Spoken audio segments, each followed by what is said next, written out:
ఒక ముసలాంకి మీరు తీసుకెళ్ళి పెన్షన్ ఇస్తే 4,000 లెక్క పెట్టుకుంటుంది, 500 రూపాయల కాగితాలు 10,000 చెప్పేసి లెక్క పెట్టుకుంటుంది. కానీ ఆ పుస్తకంలో వచ్చేసి 5 నెంబర్ 2 నెంబర్ 3 నెంబర్ కూడా కొంతమంది చెప్పలేనటువంటి వాళ్ళు ఉంటారు.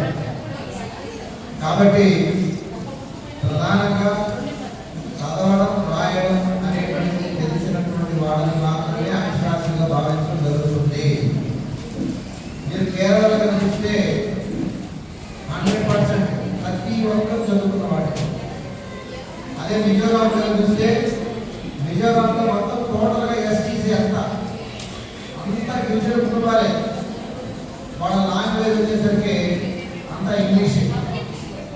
అంటే నేను ఇంగ్లీష్ మాట్లాడడం చెప్పడం కాదమ్మా, కంపల్సరీగా మనము చదువుకునేటువంటి తెలుగు కానీ మనం ఉండేటువంటి లెక్కలు కానీ లేకుంటే మనం చేసేటువంటి ఎలక్షన్స్లో మనం ఉండేటువంటి దేవుడు అంతా కాదా, లేకపోతే మనం ఎక్కాల్సిన బస్సు ఇదే కాదా, తర్వాత మనము అక్కడ ఉండేటువంటి వాళ్ళతో మనము ఏదైనా విషయం తెలుసుకోవాలంటే కంపల్సరీగా మన దగ్గర ఉండేటువంటి వాళ్ళు ఖచ్చితంగా చదవడం రాయడం రావాలి. అలా వచ్చినటువంటి వాళ్ళని అందరినీ కూడా మనం అక్షరాస్యంగా భావించడం జరుగుతుంది. కాబట్టి దయచేసి ప్రతి ఒక్కరూ కూడా ఇప్పుడు ఆర్టీలు ఉన్నారు, ఆర్టీతో పాటుగా వాలంటీర్స్ ఉన్నారు. ప్రతి వాలంటీర్కి 10 పుస్తకాలు ఇవ్వడం జరుగుతుంది.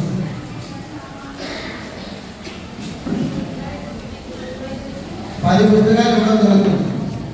ఒక పుస్తకం వచ్చేసరికి అక్షరాల సంక్షిప్త వార్షికం అనుకుంది. ఇది మాత్రం వాలంటీర్కి ఏ విధంగా మీరు టీచ్ చేయాలి, ఏ విధంగా మీ దగ్గరకు వచ్చినటువంటి లెటర్స్కి ఏ విధంగా చెప్పాలి, అదేవిధంగా ఏ విధంగా వాళ్ళని మీరు రోజు ఒక గంట సేపు కూర్చోబెట్టుకొని మీరు పాఠాలు చెప్పాలి అనేటువంటి అంశం గురించి మీ దీంట్లో మీకు డీటెయిల్గా ఇవ్వడం జరుగుతుంది. ఇది ప్రతి వాలంటీర్కి ఒక్కొక్కటి ఇవ్వడం జరుగుతుంది. విన్నామా? ఒక్కొక్కటి ఇవ్వడం జరుగుతుంది. అదేవిధంగా అభ్యాసకులు ఉంటారు. మీ దగ్గర అభ్యాసకులు ఎంతమంది ఉంటారు? ఒక్కొక్క దగ్గర 10 మంది ఉంటారు. ఈ 10 మందికి సంబంధించినటువంటి ఈ వాలంటీర్కి 10 ఇస్తాం పుస్తకాలు. ఈ 10 బుక్స్ని మీ దగ్గరకు వచ్చేటువంటి ఎవరైతే అభ్యాసకులు ఉంటారో ఆ అభ్యాసకులకి ఇవ్వాలి. దీనికి సంబంధించినటువంటి పూర్తి అంశాలన్నీ కూడా అసలు అక్షరాస్యం ఏ విధంగా చేశాము, ఏ విధంగా మనం చెయ్యాలి అనేటువంటి దానికి సంబంధించి మా దగ్గర ఉండేటువంటి అడల్ట్ ఎడ్యుకేషన్ అంటే మామూలుగా వయోజనులకి